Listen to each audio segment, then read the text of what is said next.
आज दिन 12:50 पर चीनी रॉकेट 8 लाख किलो वजनी चैंग 6 नामी खलाई मिशन लेकर चांद की जानिब बढ़ना शुरू हो गया है।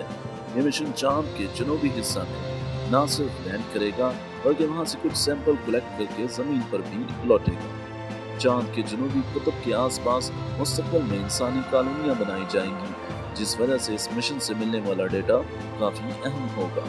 सन 2018 में चीन ने मिशन तरतीब देते हुए कुछ ममालिक को ऑफर की थी कि अगर वो चाहें तो 10 किलो तक अपने साइंसी आलात मुफ्त में इस मिशन के साथ भेज सकते हैं। इस ऑफर का फ्रांस, इटली, स्वीडन और पाकिस्तान ने बर वक्त जवाब दिया और ये आलात अब इस मिशन का हिस्सा होंगे।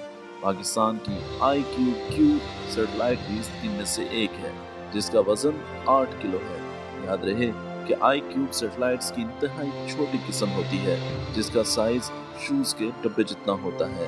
इस पर कैमरों समेत मुख्तलिफ सेंसर्स लगे होते हैं जो रियल टाइम डेटा भेजते रहते हैं। तरक्की याफ्ता ममालिक में ऐसी नन्ही सैटेलाइट्स यूनिवर्सिटी के तलबा अमूमन अपने प्रोजेक्ट्स में डिजाइन करते रहते हैं।